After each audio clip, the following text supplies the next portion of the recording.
Total wattage na na-release sa surrounding is 528,903 watts. So, yeah, ito yung wattage or the heat transfer from the pipe, heating pipe, dun sa surroundings. This is the heat loss. So, may tanong ba so far? Okay naman? Okay pa. Nakatanong madami. Ayan.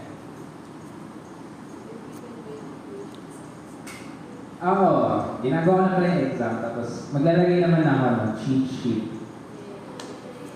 Yeah. Pero kayo may ano na nga, may multiple choice na since di na ako nakakagawa ng quiz. Doon ko na lang ilalagay.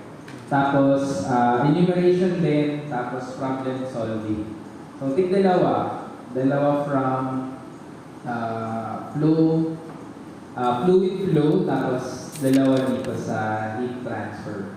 So, wala naman tayong problem set dito sa heat transfer. So, yeah. Pero hindi nang mahirap yung magiging exam natin. Yeah, promise na yun. Madali na lang ito guys, ito na lang mo.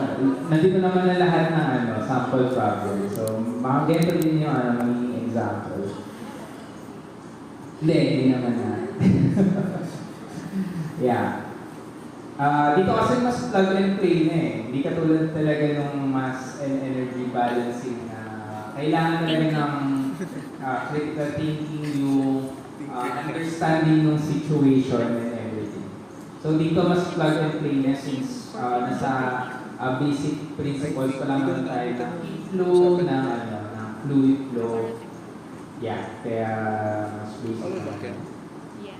So, yeah, dito na tayo, continue na tayo. So, kanina, one layer lang ng wall yung involved.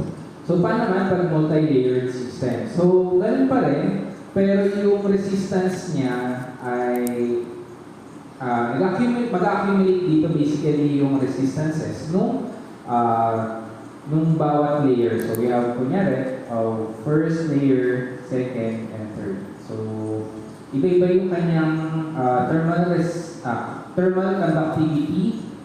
Ayan, K sub B, K sub C, K sub D.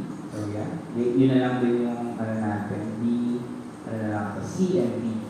So, yan. So, of course, dahil iba kanyang conductivity, iba din yung kanyang resistivity. So, i-account lang dito yung thickness. So, medyo kinukuha na rin natin siya kanina. Pero dito nga, iba-iba yung conductivity. So, for here, yun pa rin yung basis natin, si Fourier.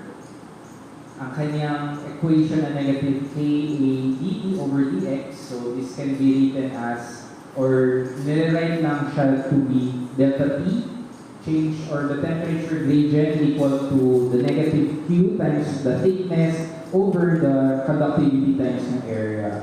So, for materials B, C, and D with each thickness, so yung kanilang temperature gradient, so from the T1 tapos dun sa specific or respective end ng kanilang thickness, so dito, ito yung kanilang temperature gradient. So this is governed by the heat transfer rate and yung kanilang thickness and yung kanilang thermal conductivity.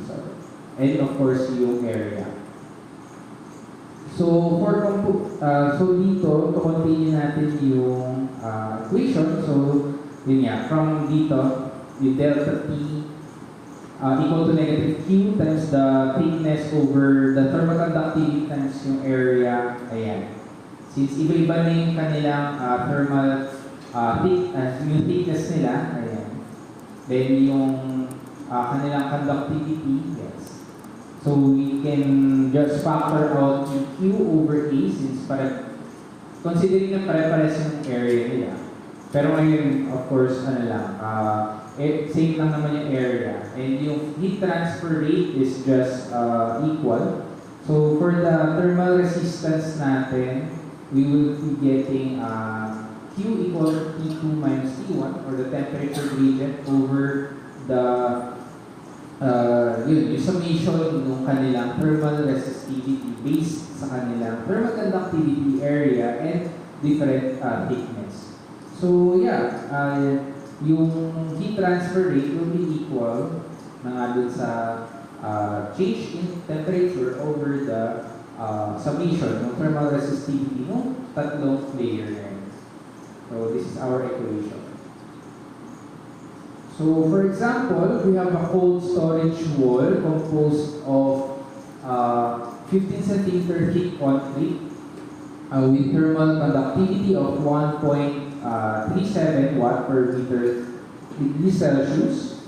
So insulation must be provided to maintain a heat transfer rate through the wall at or below 500 watts. So nagdagdag na another layer of insulation. So if the thermal conductivity of that applied insulation is 0.04 watt per meter degree Celsius, compute the required thickness of this insulation. So the outside surface temperature requirement is, the outside surface temperature is 38 degrees Celsius